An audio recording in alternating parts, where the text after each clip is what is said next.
بسم اللہ الرحمن الرحیم۔ شیر محمد پاگل نہیں تھا۔ بادلوں میں گہری سیاہ رات ڈھل رہی ہے۔ کمرے میں ایک موم بتی جل رہی ہے جس سے معلوم ہوتا ہے کہ وہاں دو لوگ ہیں۔ باہر برآمدے میں ایک بکری مسلسل شور کر رہی ہے، شاید وہ بادلوں سے ڈر رہی ہو۔ یہ شیر محمد کا گھر ہے۔ شیر محمد ڈھول بجانے کا کام کرتا ہے۔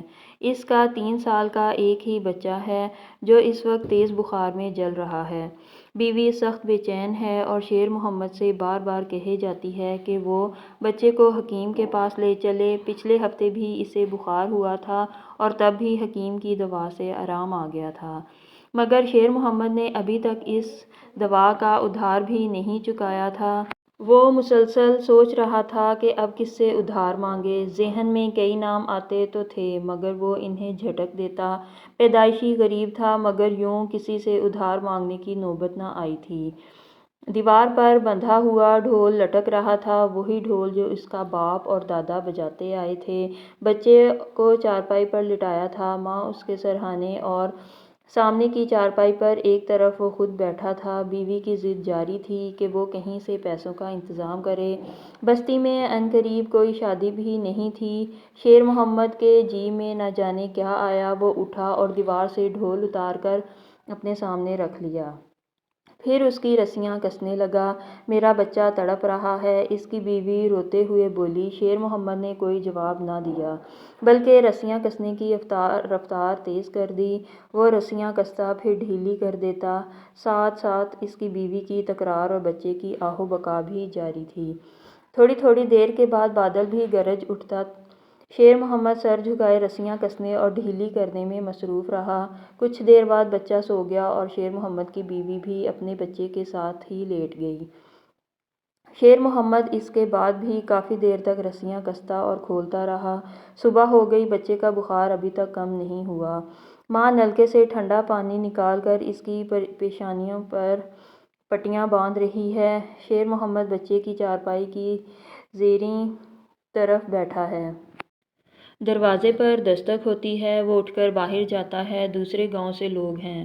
وہاں کے زمیندار صاحب کے ہاں سالوں بعد کوئی بیٹا پیدا ہوا ہے جس کی خوشی میں شیر محمد کو ڈھول بجانا ہے۔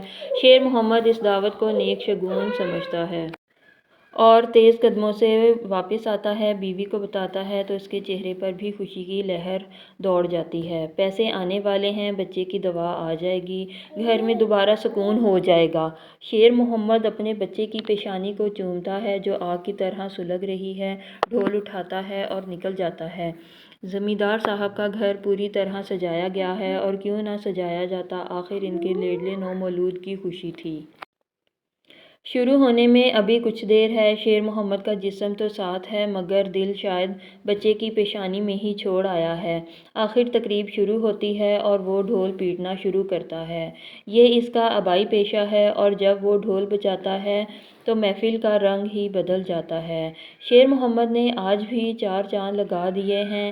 اس پر نوٹوں کی بارش ہو رہی ہے۔ اس کا جی مطمئن بھی ہے مگر دل میں ایک ہی بات ہے کہ جلد سے جلد یہاں سے فارغ ہو۔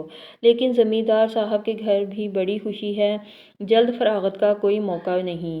ڈھول کی آواز سے پورا مجمع وجد میں ہے، لیکن ہر تھاپ پر شیر محمد کے دل پر ایک زخم لگتا ہے۔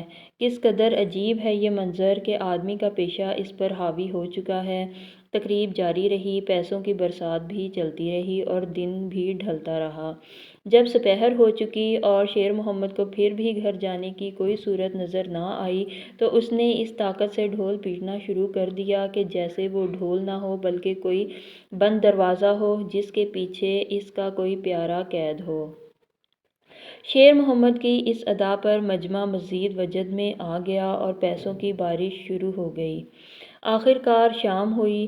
شیر محمد نے اپنا اور اپنی بیوی کا کھانا ایک کپڑے میں بندھوایا، پیسوں کی پوٹلی بھی محفوظ کی اور گھر کو نکلا۔ اسے یہ سفر پیدل کرنا تھا۔ جب وہ نکلا تب مغرب کی اذان ہو رہی تھی۔